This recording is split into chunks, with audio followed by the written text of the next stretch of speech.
Hello बच्चों, good morning. आज हम चैप्टर 6 का नया टॉपिक करेंगे, वर्धमान और ह्रासमान, इंक्रीजिंग एंड डिक्रीजिंग फंक्शंस।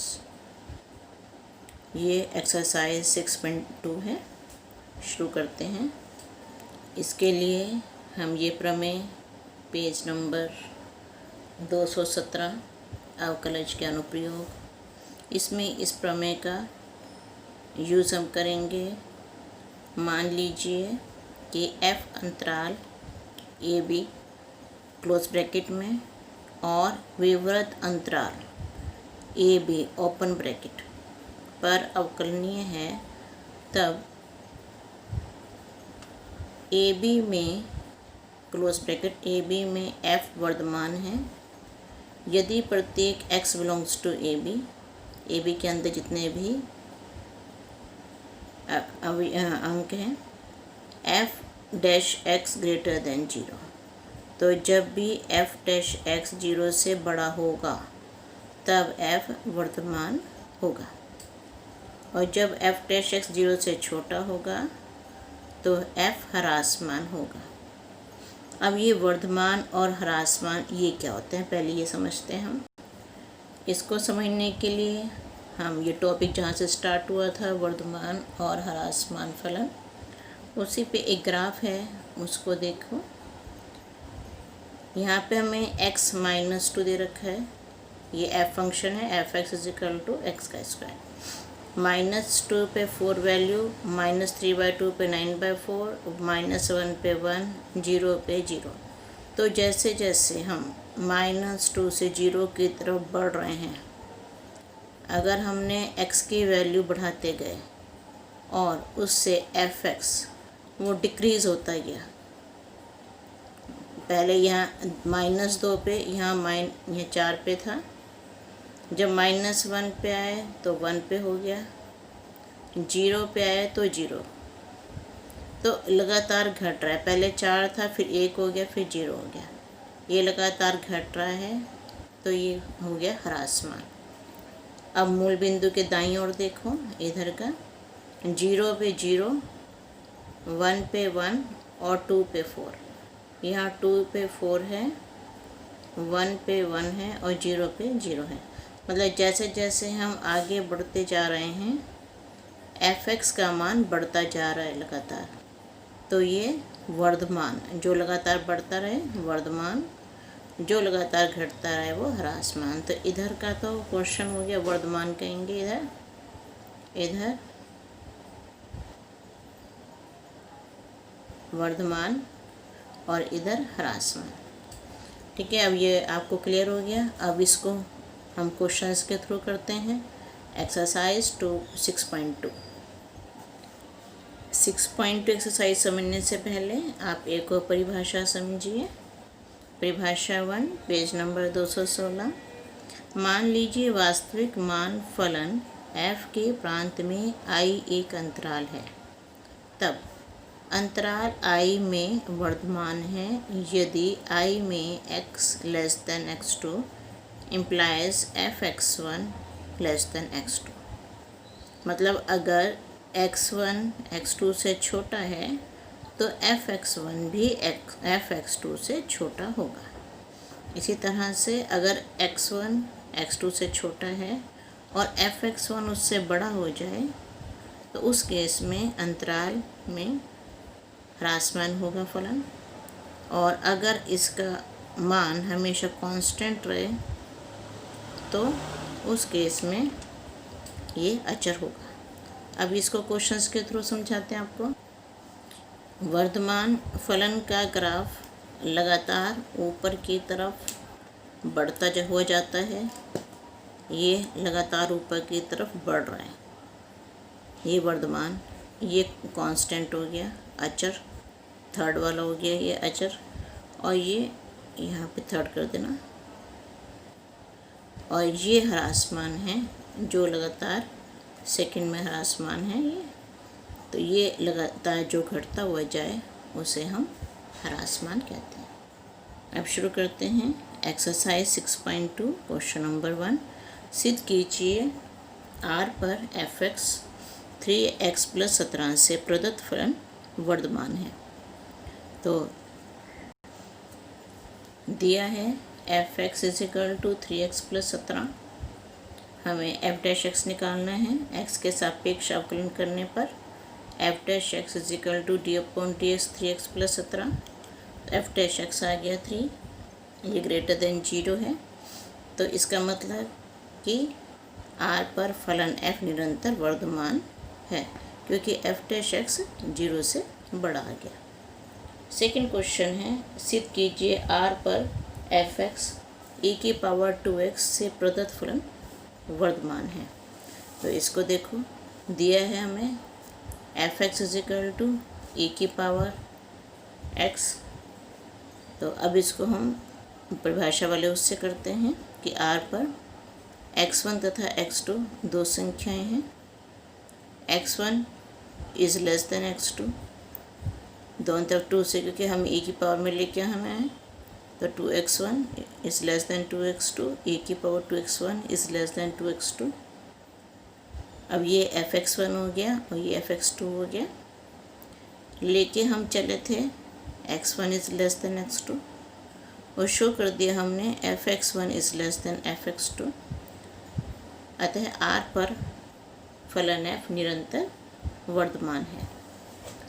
तीसरा क्वेश्चन, सिद्ध कीजिए एफ एक्स = sin x से प्रदत्त फलन 0 π/2 में वर्धमान है। बी पार्ट है π/2 और पाई में ह्रासमान है। सी पार्ट है 0 और पाई के बीच में ना तो वर्धमान है और ना ही ह्रासमान है। इसका फर्स्ट पार्ट करते हैं।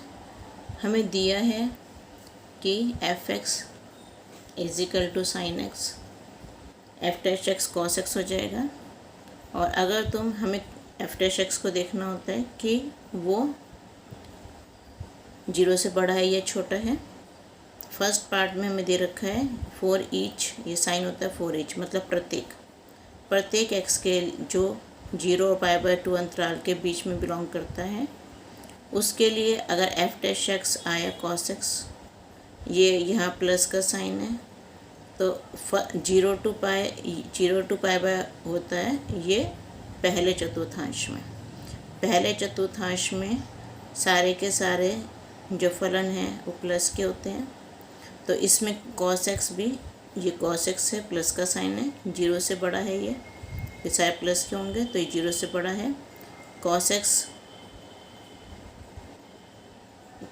यहाँ पे फर्स्ट फलन, पहले चतुर्थांश में सारे के सारे फलन जो हैं वो प्लस के होते हैं। मीन्स cos x भी प्लस का है, मतलब cos x 0 से बड़ा है। और cos x की वैल्यू अगर हम देखें तो ये एफ डैश एक्स है, वो हमने यहाँ रख दी कि cos x जो है वो एफ डैश एक्स है, ये 0 से बड़ा है। अतः f निरंतर वर्धमान है फर्स्ट चतुर्थांश में 0 से π/2 के बीच में। अब देखते हैं प्रत्येक x belongs to π/2 and pi. यहाँ पर cos x ये दूसरा चतुर्थांश हो गया, π/2 ये होता है और पाई ये होता है। दूसरा चतुर्थांश है ये। दूसरे चतुर्थांश में cos x जो है वो हमेशा 0 से छोटा होता है। तो एफ एक्स, ये cos x हमारा क्या है, एफ डैश एक्स है। ये हमने ऊपर से देखा कि ये एफ डैश एक्स के इक्वल है, तो cos x की जगह एफ डैश एक्स लिख दिया, ये 0 से छोटा हो गया। अतः f निरंतर ह्रासमान है। अब आते हैं तीसरे पे। तो तीसरे पे आपका है कि फर्स्ट और तीसरे में है 0 से π/2 हमें दे रखा है अंतराल, तो 0 ये हो गया, π/2 ये हो गया और पाई ये हो गया। हमें 0 से π/2 में देखना है इतने हिस्से में। तो इतने में दो चतुर्थांश आते हैं, पहला चतुर्थांश और दूसरा चतुर्थांश। पहले चतुर्थांश में सारे के सारे प्लस के होते हैं और दूसरे में साइन और cos एक प्लस का होता है, बाकी माइनस के। और हमें चाहिए cos इधर माइनस का होता है। तो हम क्या लिखेंगे कि 0 से π/2 के बीच में, तो हमने यहाँ दिखाया था कि एफ डैश एक्स 0 से बड़ा वर्धमान है, तो वर्धमान लिख दिया। और π/2 और पाई के बीच में एफ डैश एक्स 0 से छोटा है, ये भी हमने यहाँ शो कर दिया है, ह्रासमान है। तो अब 0 से टोटल में देखेंगे तो दोनों आ रहे हैं, वर्धमान भी और ह्रासमान भी। तो हम इसका भी उल्टा भी लेते हैं कि ना तो ह्रासमान है और ना वर्धमान है। कि वर्धमान है तो ह्रासमान नहीं है, तो लिख दिया ना ह्रासमान है। अगर ह्रासमान है तो वर्धमान नहीं है, तो यहाँ पे लिख दिया ना तो वर्धमान है। मतलब ना लगातार बढ़ रहा है और ना लगातार घट रहा है, इसका मतलब ये। चौथा क्वेश्चन है, अंतराल ज्ञात कीजिए जिनमें f(x) = 2x² - 3x। तो अंतराल बताना है, वर्धमान है, किस अंतराल में ये वर्धमान है ये वाला फलन, और किस अंतराल में ये ह्रासमान है। अधिकतर इसके बाद के सारे क्वेश्चन ऐसे ही हैं। 19 तक क्वेश्चन हम इसी मेथड से करेंगे सब, जो अब ये मेथड बता रही हूँ, ध्यान से समझो इसको। ये हमारा फलन है f(x) = 4th क्वेश्चन है ये, f(x) = 2x² - 3x। सबसे पहला काम हमारा होता है f' निकालना। x के सापेक्ष अवकलन करने पर f' = 4x - 3। अब f' को हम 0 रखते हैं। अगला स्टेप हमारा होता है कि सबसे पहला काम, हम इसके नोट्स बना लो, कि सबसे पहला काम होता है f' निकालना। दूसरा काम होता है f' को 0 रखना है। अगर हम 0 रखेंगे तो हम बिंदु निकालेंगे, कौन कौन से बिंदु इसमें आ रहे हैं। तो 4x - 3 को 0 रखा हमने, इसका मतलब x की वैल्यू आ गई हमारी 3/4। अब 3/4 ये लाइन हमने खींची, यहाँ पे एक बिंदु को ऐसा ले लिया 3/4। इधर की तरफ -∞ होता है, इधर की तरफ +∞ होता है। तो इसके 2 पार्ट हो गए। यहाँ से इसने 3/4 जो बिंदु हमें मिला उससे 2 पार्ट हो गए इसके, एक उधर का पार्ट और एक इधर का पार्ट। तो एक का नाम मैंने लिख दिया पार्ट 1 और दूसरे का पार्ट 2। अब यहाँ पे यहाँ लिख दिया पार्ट, यहाँ है पार्ट, फर्स्ट पार्ट और सेकंड पार्ट। 2 पार्ट हमने बनाए इसके, फर्स्ट और सेकंड पार्ट। फर्स्ट पार्ट में कौन सा अंतराल आ रहा है, -∞ से 3/4 तक। तो ये लिख दिया अंतराल -∞ से 3/4 तक का। दूसरा पार्ट है, उसमें अंतराल क्या है, 3/4 से ∞ तक, 3/4 से ∞ तक का, ये हमने यहाँ लिख दिया। अब हम इसमें क्या करेंगे, अपनी तरफ से एक बिंदु सिलेक्ट करेंगे, माना, यहाँ माना बिंदु कर दो। अब 3/4 और -∞ के बीच में एक बिंदु 0 आता है और 3/4 से ∞ के बीच में एक बिंदु 1 आता है। तो हमने मान लिया बिंदु, आप कोई से बिंदु मान सकते हो। f' जो होगा, अब इसको सॉल्व करते हैं f' को, मतलब f' है 4x - 3।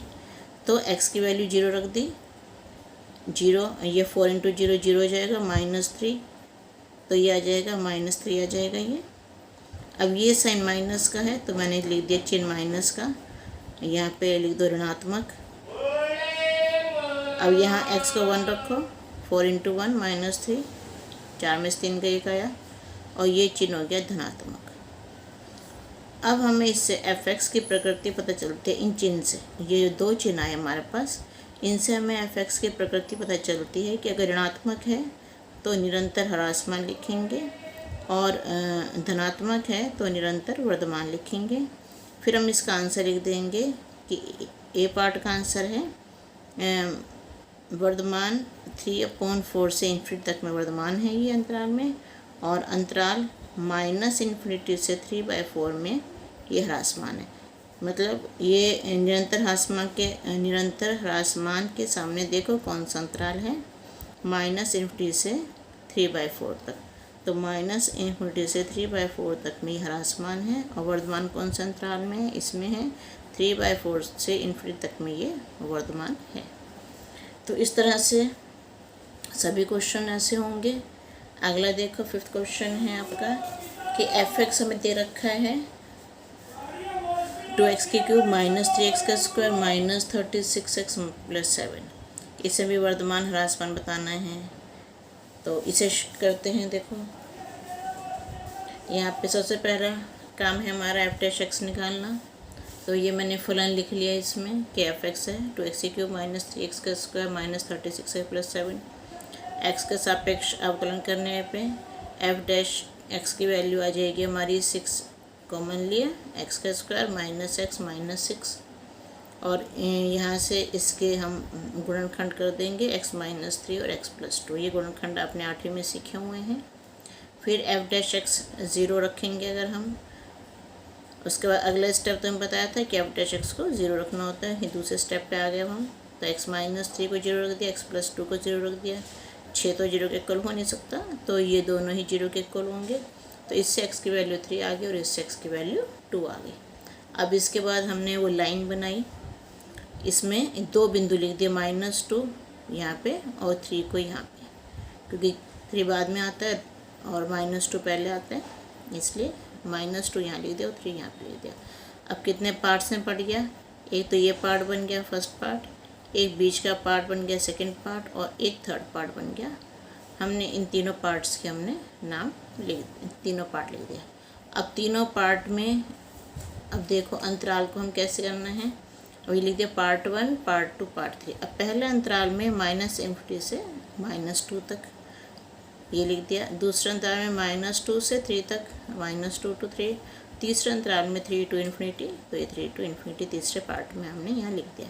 अब यहाँ पे वही कि हम बिंदु मान के चल रहा है, माना बिंदु।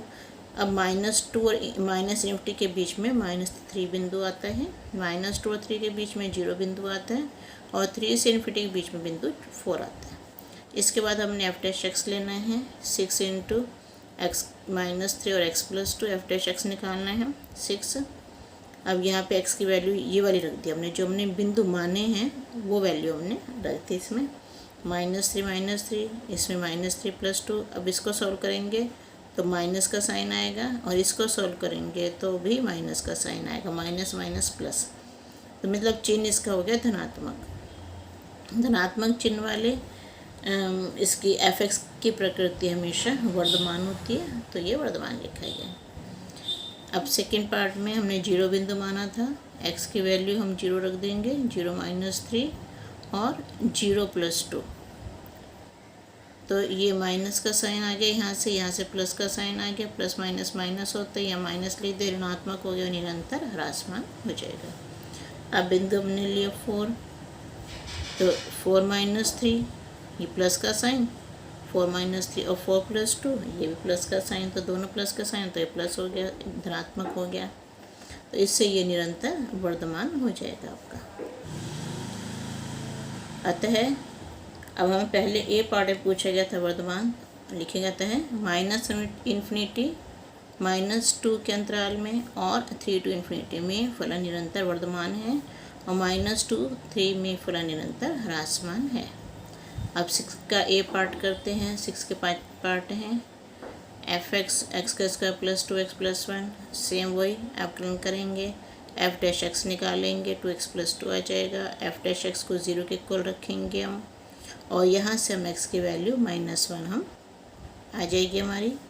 तो ये हमने लाइन खींची, ये -∞ से 1 और 1 to ∞, 2 पार्ट बन गए इसके। हमने लिख दिया कि हमें 2 अंतराल मिल गए हैं, -∞ से -1 और -1 से ∞। 2 अंतराल में अब हम ये अपना चेक करेंगे कि कहाँ वर्धमान है और कहाँ ह्रासमान है। पार्ट 1 लिया, पार्ट 2 लिया, अंतराल ले लिया, -∞ से -1 और -1 to ∞। बिंदु मान लिया हमने कि इसमें हमने बिंदु -2 ले लिया, क्योंकि -1 और -∞ के बीच का बिंदु, कोई भी बिंदु ले लो उससे पहले, तो -2 से छोटा -1 से छोटा -2 होता है, तो मैंने -2 ले लिया। और यहाँ पे -1 से ∞ तक लेना है, तो -1 से बड़ा देखो कोई 0 नंबर है, तो 0 ले लिया हमने।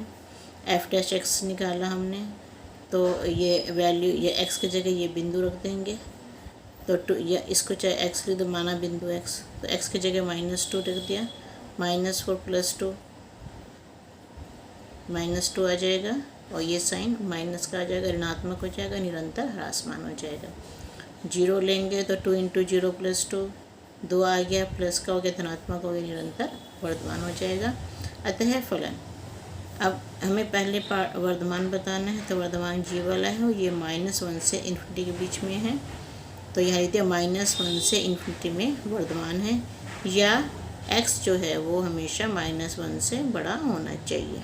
दोनों आंसर सही हैं, ये भी लिख सकते हो। फिर है ह्रासमान किस में, -इन्फिनिटी से -1 में ह्रासमान है, मतलब x की वैल्यू -1 से छोटी जहाँ होएगी वहाँ पे ह्रासमान होगा। अगला है f(x) = 10 -6x -2x का स्क्वायर, ये इसका बी पार्ट है। अवकलन करेंगे f के सापेक्ष, x के सापेक्ष, f' आ जाएगा -6 -4x, 0 के इक्वल रखेंगे तो सॉल्व करेंगे, x की वैल्यू -3/2 आ जाएगी।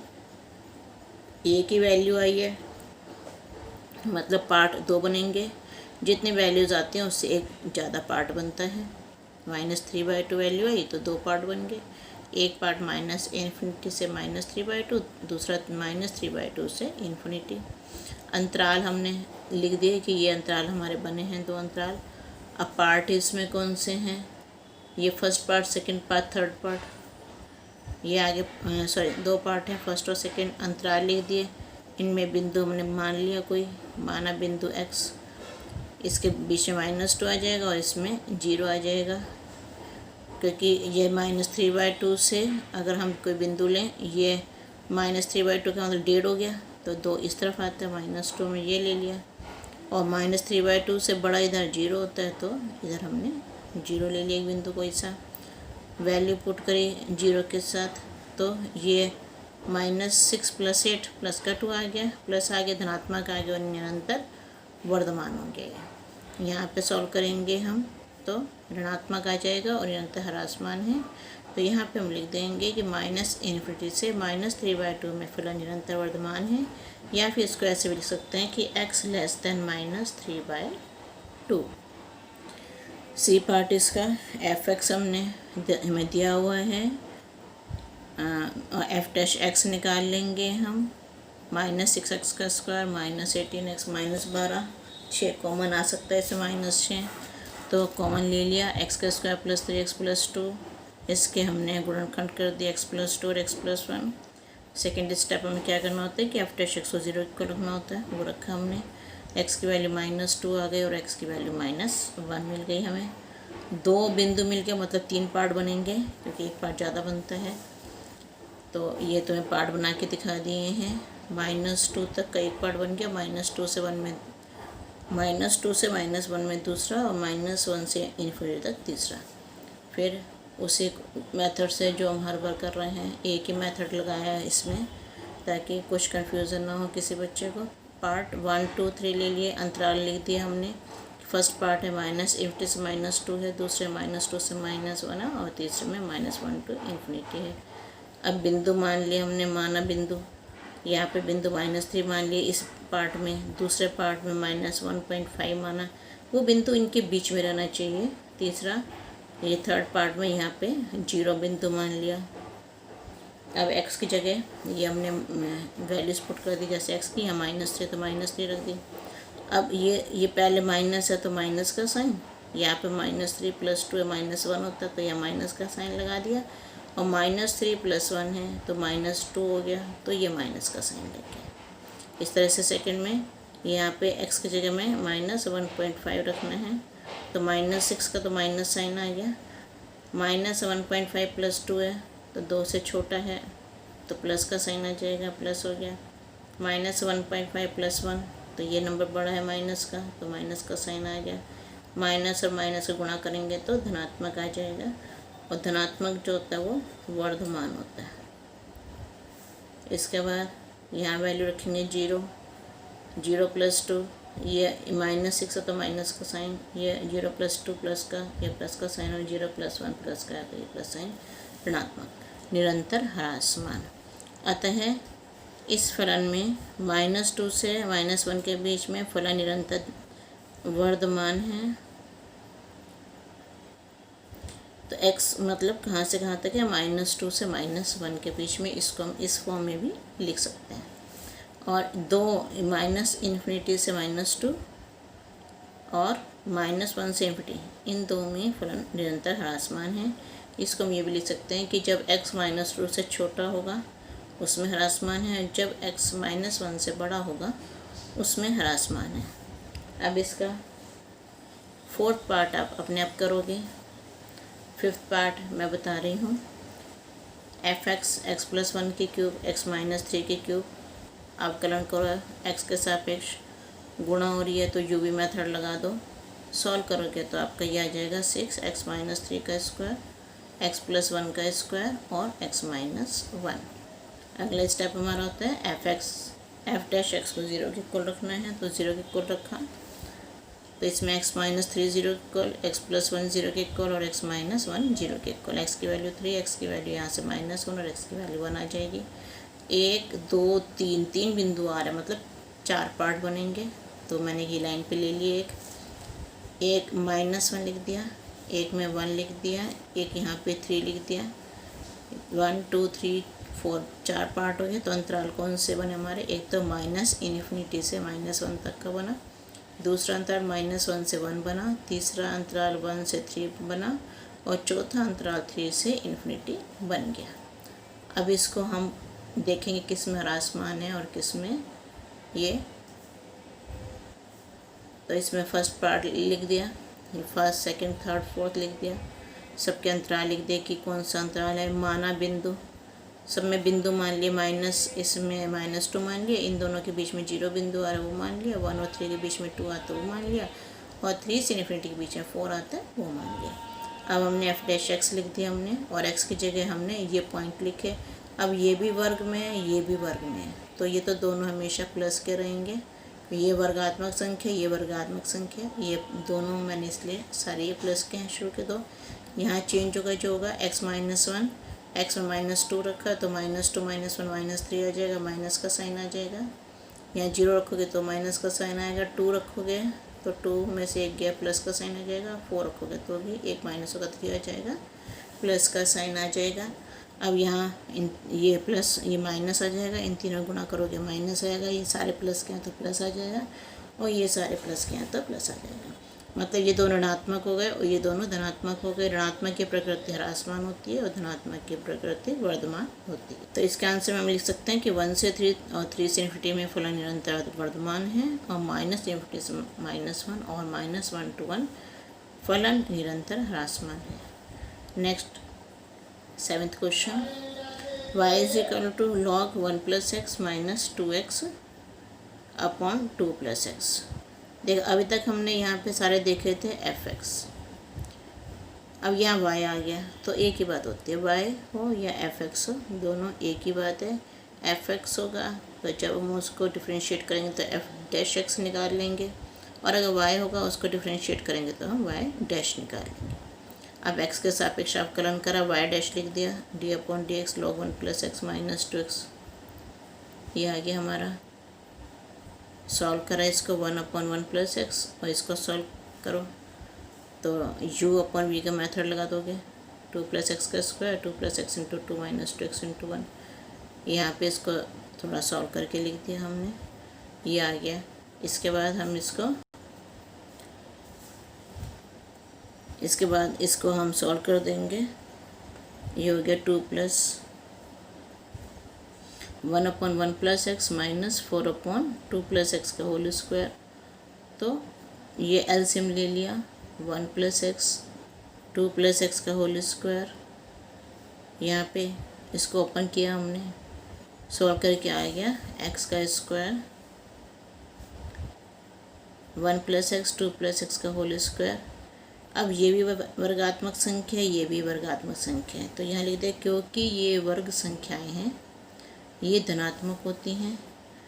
अब जो हमें x का स्क्वायर भी 0 से पड़ा है, 2x का होल 2 + x का होल स्क्वायर ये भी 0 से बड़ा है। तो अब हमें ये रह गया कि 1 + x, अब है कि x + 1, इसको ये अगर इसको हम 0 के इक्वल रखें तो x की वैल्यू आ जाएगी। फिर है कि हमें यहाँ ये वर्गात्मक संख्या हो गई, ये वर्गात्मक संख्या हो गई, दोनों जीरो से बड़ी हैं तो धनात्मक होंगी ये। और हमें ये दे रखा है कि x जो है वो -1 से बड़ा है, तो 1 को उधर लेके जाएंगे x + 1 हो जाएगा, तो इसका मतलब ये 0 से बड़ा हो जाएगा, ये भी धनात्मक संख्या है। तो जब तीनों की तीनों ये जो तीन संख्या ये भी वर्ग संख्या धनात्मक हो गई, ये वर्ग संख्या धनात्मक और ये भी हमने दिखा दी कि धनात्मक है, तो जब सारी धनात्मक हैं तो ये f जो है अपने संपूर्ण प्रांत में एक वर्धमान फलन है जब x की वैल्यू -1 से बड़ी हो तब। 8वां क्वेश्चन, y = x -2 का होल स्क्वायर। सॉल्व करा इसको, y की वैल्यू आ गई x⁴ -4x³ + 4x का स्क्वायर। x के सापेक्ष अवकलन करेंगे, dy/dx हमारा आ जाएगा 4x³ - 12x का square plus 8x। 4x common ले लिया, x का स्क्वायर -3x + 2।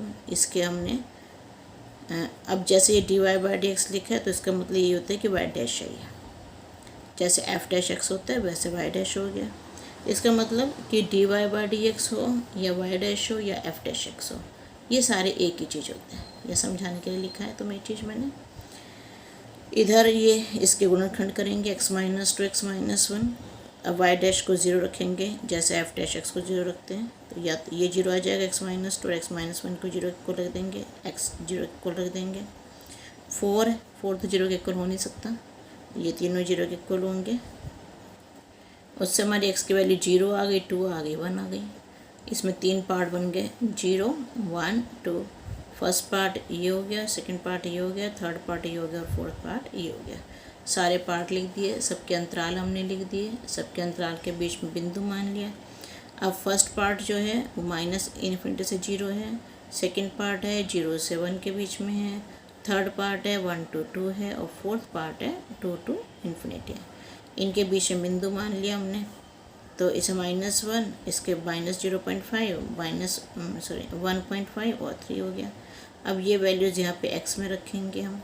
जब x में -1 रखा हमने तो ये माइनस का हो गया, ये माइनस का हो गया, -1 -2 -3 होता है और -1 -1 होता है, तो तीनों माइनस का, एक ये और एक ये। बस अब मैंने इसके बाद साइन लगाने शुरू कराएं, खाली सॉल्व नहीं करा इसको। जैसे x की जगह -1 रखा तो माइनस का साइन, इस x की जगह -1 रखा तो -1 -2 -3 आएगा तो माइनस का साइन, -1 -2 हो जाएगा या माइनस का साइन।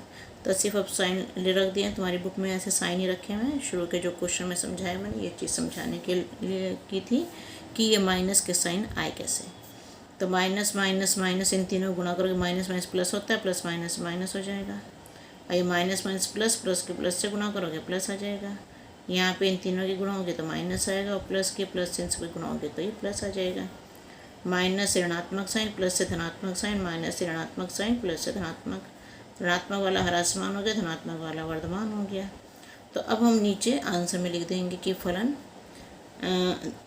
हमें ह्रासमान पहले पूछा है तो 2 में -∞ to 0 and 1 to 2 इस अंतराल में ह्रासमान है, और 0 to 1 और 2 to ∞ अंतराल में ये वर्धमान है। 9th क्वेश्चन, इम्पोर्टेंट क्वेश्चन है ये। अंतराल 0 to π/2 क्लोज ब्रैकेट में है ये, मतलब पहला चतुर्थांश हो गया। 4 sin θ अपॉन 2 cos θ माइनस θ, ये हमें y दे रखा है, हमने y डैश निकाल लिया, ये आपको निकालना आता है। तो पहले हमने इसको u/v की फॉर्म में इसको हमने सॉल्व करा, इसका अवकलन किया, और थीटा d/dθ और थीटा, इसको हम थीटा के सापेक्ष अवकलन करेंगे हम इसको।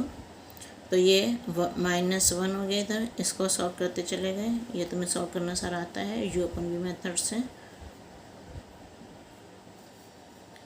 इसका सॉल्व किया, 8 cos θ + 4 cos square θ + 4 sin square θ upon 2 + cos θ whole square -1। यहाँ से कॉमन ले लिया 4 sin θ + cos स्क्वायर θ जो होता है, ये आपकी आइडेंटिटी है, 1 के इक्वल होती है ये। अब इसको आगे सॉल्व करते चले गए, और हम लास्ट में हम पहुँचेंगे यहाँ पे कि 4 cos θ - cos square θ upon 2 cos θ का होल स्क्वायर, यहाँ dy/dθ आ गया ये हमारा।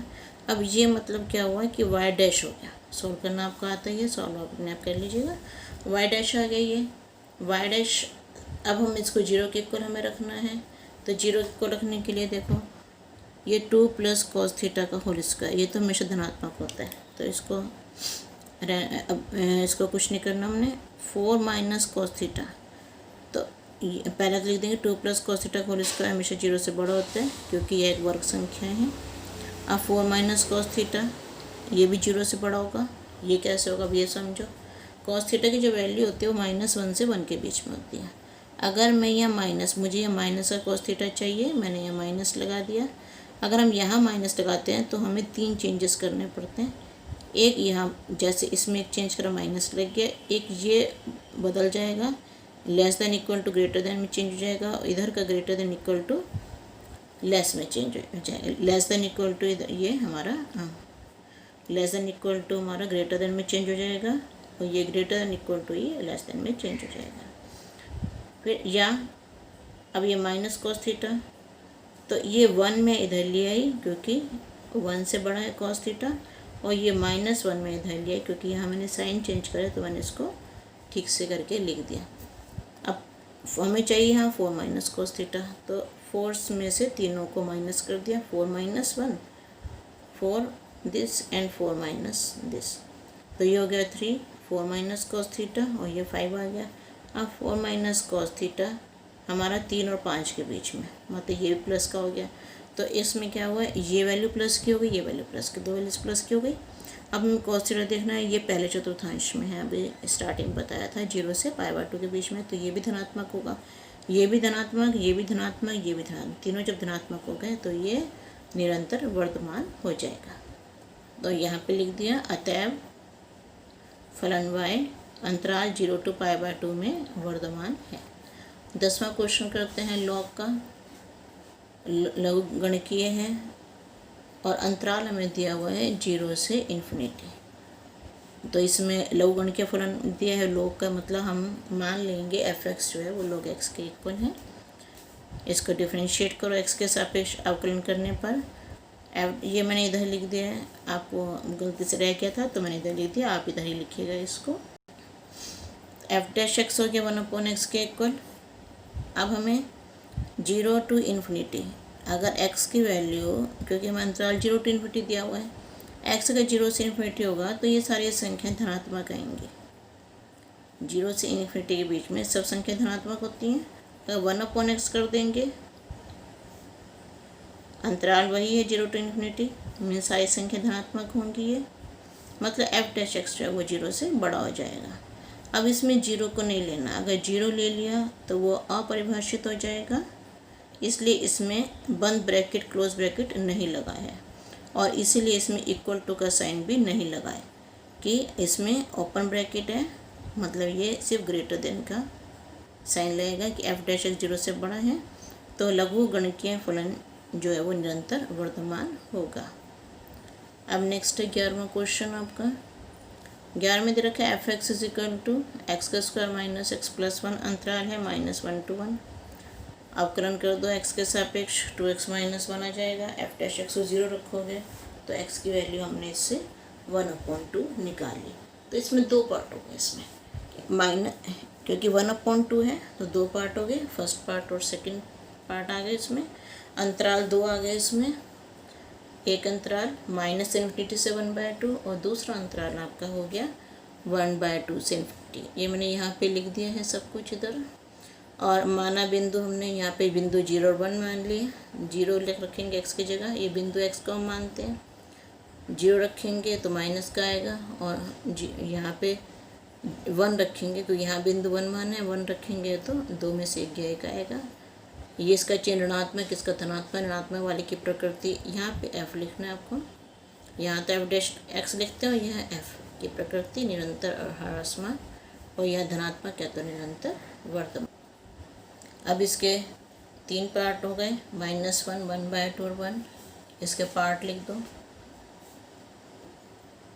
इसके 2 पार्ट हो गए, -∞ तो 1/2 और 1/2 to इन्फिनिटी, लेकिन हमें दिया गया अंतराल है -1 to 1, इसलिए हमें सिर्फ इस अंतराल में हमें देखना है कि ये ह्रासमान है, सिर्फ इस अंतराल में हमें ये अंतराल अब चाहिए।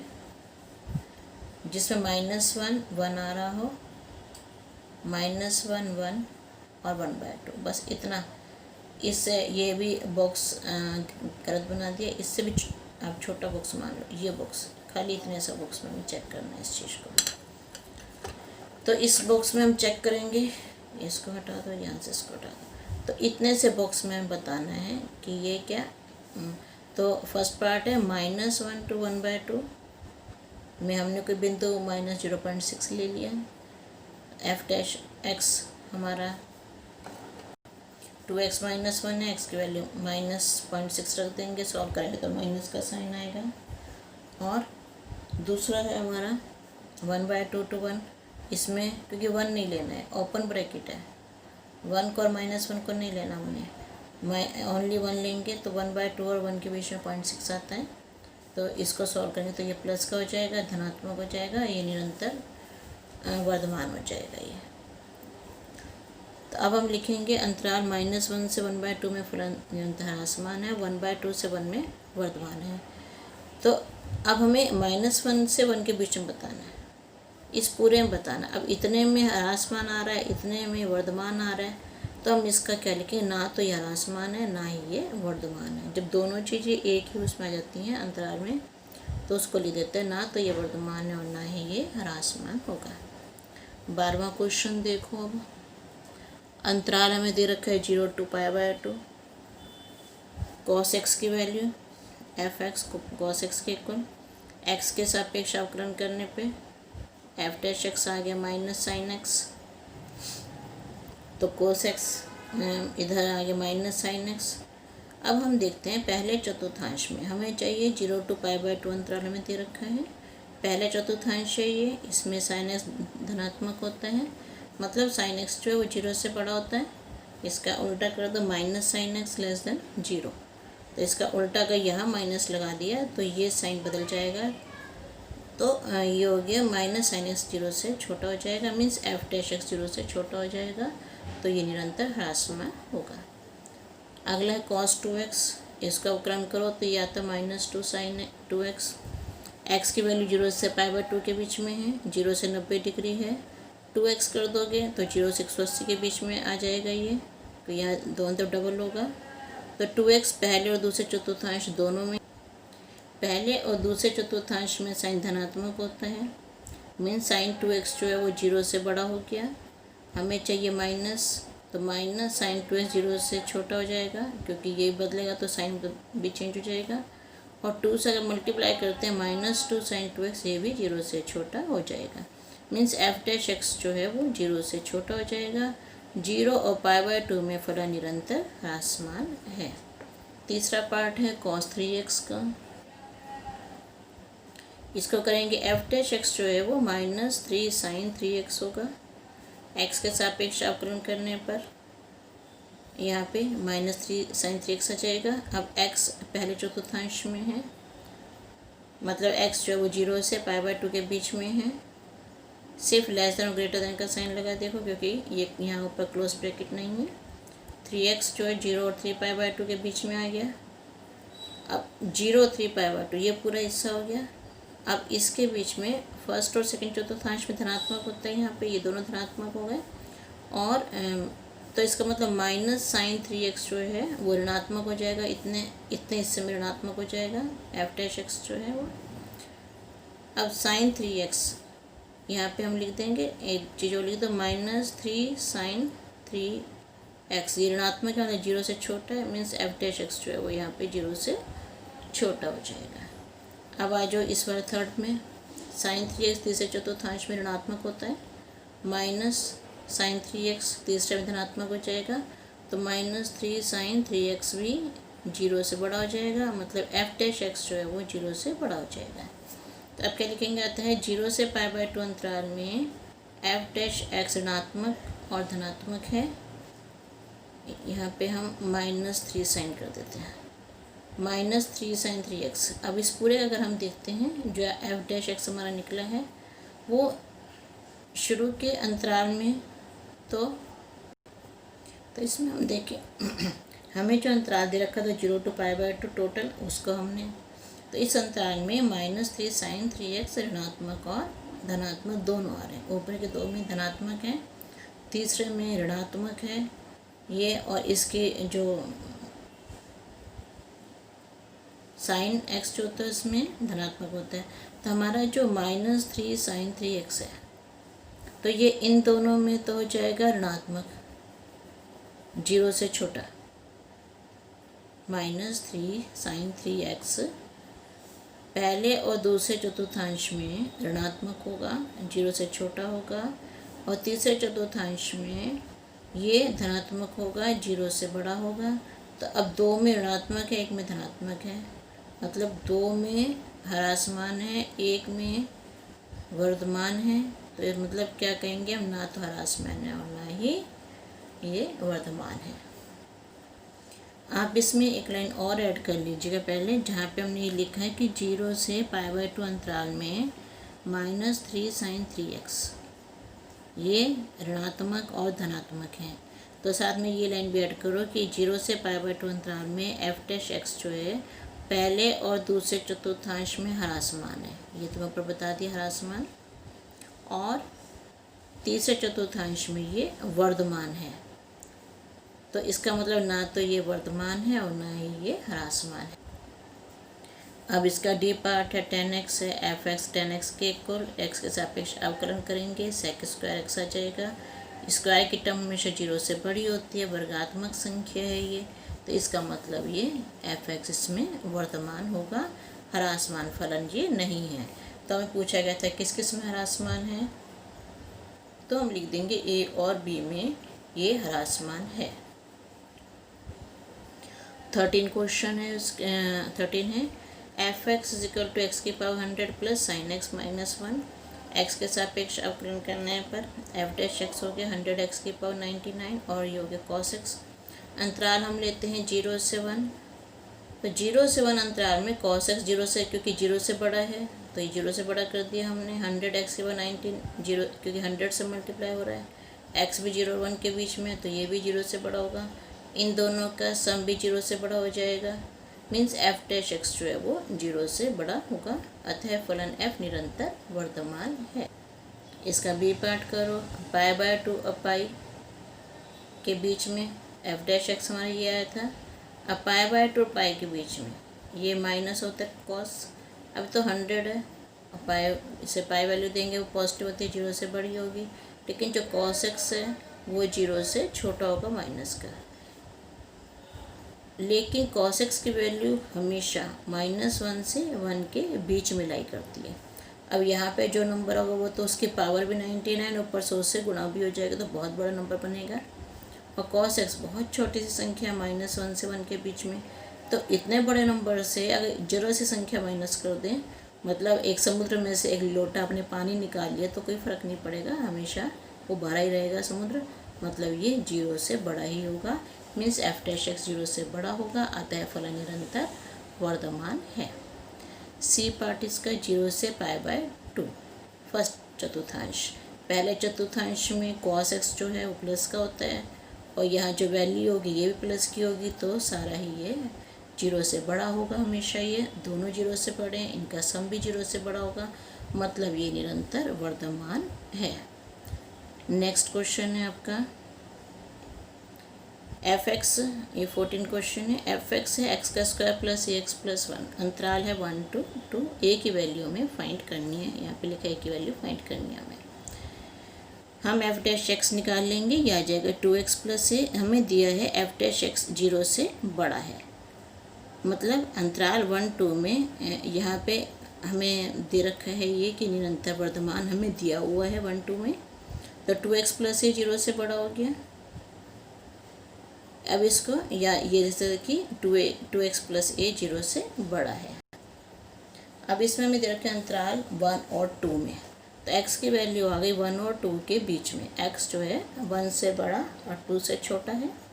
2x, अब तीनों को 2 से मल्टीप्लाई कर दो तो 2x जो है वो 2 और 4 के बीच में आ जाएगा, तीनों में a जोड़ दो, 2x plus a 2 plus a से बड़ा और 4 प्लस a से छोटा, क्योंकि f(x) निरंतर वर्धमान है। अभी पीछे दिखाया था कि 2x प्लस a की वैल्यू 0 से बड़ी है, निरंतर वर्धमान है तो 2 प्लस ए की वैल्यू 0 से बड़ी होगी, तो ए जो है वो -2 से बड़ा हो जाएगा, ए का न्यूनतम मान आ जाएगा -2। 15वां क्वेश्चन करते हैं। एफ एक्स है एक्स प्लस 1/x, अंतराल दे रखा है -1 to 1। एक्स के सापेक्ष अवकलन करेंगे, एफ डैश एक्स 1 - 1/x का स्क्वायर आ जाएगा। हमें दे रखा है हमें अब क्या करना है, एफ डैश एक्स को 0 रखना है। 0 रखने पर तो 1 - 1/x का स्क्वायर 0 आ गया। 1/x का स्क्वायर 1 के इक्वल हो जाएगा, मतलब x का स्क्वायर 1 के इक्वल। x की वैल्यू +-1, मतलब x की वैल्यू -1 और +1 हो जाएगी। अब इसके पार्ट करेंगे, -1 से निफ्टी एक पार्ट, -1 to 1 एक पार्ट और 1 to निफ्टी अगला पार्ट। तो 3 पार्ट आ गए, फर्स्ट सेकेंड एंड। अब 3 पार्ट को मैं लिख दिया, first second and third. First part -∞ to 1, -1 to 1, 1 to ∞। यहाँ पे बिंदु -2, यहाँ पे बिंदु 0 नहीं लेंगे, क्योंकि 0 अगर ले लिया तो 1/x का स्क्वायर 1/0 अपरिभाषित हो जाएगा, इसलिए 0.1 मैंने लिया। इसमें 0 पे ये अपरिभाषित हो जाएगा। अब 1 to 2, ये 2 आ गया। अब देखते हैं 1 - 1 का x का स्क्वायर, तो यहाँ पे 1/4 ये प्लस का बन जाएगा, 1/1.01 ये प्लस का बन जाएगा, 1/4 ये प्लस का बन जाएगा। धनात्मक धनात्मक धनात्मक तीनों में वर्धमान। अतः हम कहेंगे कि ये जो है पूरे में -∞ to 1 और 1 to ∞, इसमें ये निरंतर। इसमें आप यहाँ पे ये ना लेके 0 लेके शो करो, तो यहाँ पे क्योंकि हमें ये लेना ही नहीं है, इसको तो काट ही दो। इस पोर्शन को ये अपरिभाषित हो जाएगा, 0 लेने से इस पोर्शन को कट कर दो। यहाँ पे अपरिभाषित है, इसलिए ये पार्ट आप बनाओ, ये मत कट कर दो इस पार्ट को। तो इसमें लिखा है अंतराल आई अर्थात -∞ से 1 और 1 to ∞ में ये निरंतर वर्धमान है। अब 16वें क्वेश्चन पे आते हैं हम। F x log sin x, x के सापेक्ष अवकलन करा, 1/sin x cos x हो गया, cot x हो गया। हमें अंतराल 0 to π/2 में बताना है। फर्स्ट चतुर्थांश है ये, यहाँ हमेशा प्लस का होता है, धनात्मक होता है। एफ डैश एक्स की वैल्यू 0 से बड़ी होती है, तो इससे मतलब निरंतर वर्धमान होगा। अब अगला अंतराल है π/2 और पाई के बीच में, ये दूसरा चतुर्थांश है, यहाँ कॉट हमेशा निगेटिव होता है, तो ये ह्रासमान है। इसमें हमें यही बताना था कि 0 और π/2 में वर्धमान है और π/2 और पाई के बीच में ये ह्रासमान है। इसके बाद नेक्स्ट क्वेश्चन करते हैं 17 में हमें सिद्ध कीजिए F x log cos x 0 to π/2 में वर्धमान और 3π/2 2π में ये ह्रासमान। अवकलन किया हमने 1/cos x - sin x, तो -tan x आ गया। पहला चतुर्थांश लेते हैं हम, इसमें धनात्मक होता है tan x, लेकिन यहाँ माइनस है तो -tan x ऋणात्मक हो जाएगा, 0 से छोटा हो जाएगा। एफ डैश एक्स जो है वो 0 से छोटा हो जाएगा, इसकी प्रकृति ह्रासमान है। नेक्स्ट है अंतराल π/2 से पाए, इसमें भी tan माइनस होता है, तो tan x हमेशा 0 से छोटा होता है। इसमें -tan x 0 से बड़ा हो जाएगा, क्योंकि यहाँ माइनस का साइन लगाया तो हमारा ये साइन भी बदलेगा।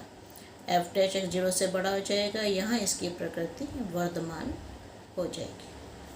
18वां क्वेश्चन, एफ एक्स की वैल्यू में दी हुई है, एक्स के सापेक्ष अवकलन करेंगे हम। एफ डैश एक्स को 0 रखेंगे, 2 बिंदु में मिल जाएंगे 1 1, लेकिन 1 तो एक ही बिंदु होता है, तो 1 लिख दिया फर्स्ट पार्ट सेकंड पार्ट। इसमें हमने ये टेबल बना ली कि फर्स्ट पार्ट में धनात्मक हो गया, सेकंड पार्ट में धनात्मक, तो ये वर्धमान हो गया, तो ये निरंतर वर्धमान है।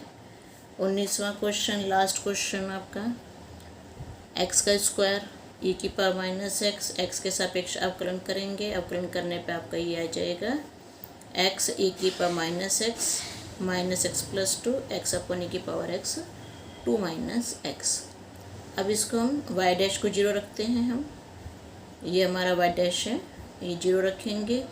अब 0 रखने पे क्या होगा कि e जो होता है वो हमेशा 2 और 3 के बीच में होता है, 2 और 3 के बीच में होता है।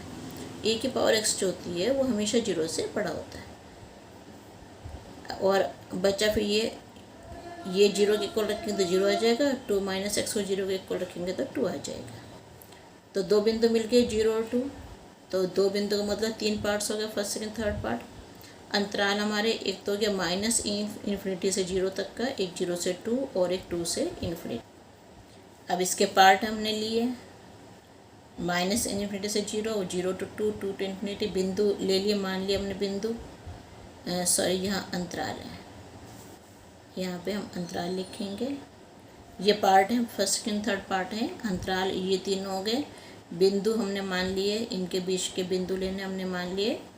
अब इसमें माइनस रखें, नीचे का तो हमेशा प्लस का रहेगा, यहाँ चेंज होगा जो होगा, तो माइनस प्लस माइनस आ जाएगा, प्लस प्लस प्लस आ जाएगा, प्लस माइनस माइनस आ जाएगा। ये नीचे का तो हर बार प्लस का, एक ही पावर हमेशा प्लस में ही होती है, चाहे अंश में हो चाहे वो हर में हो।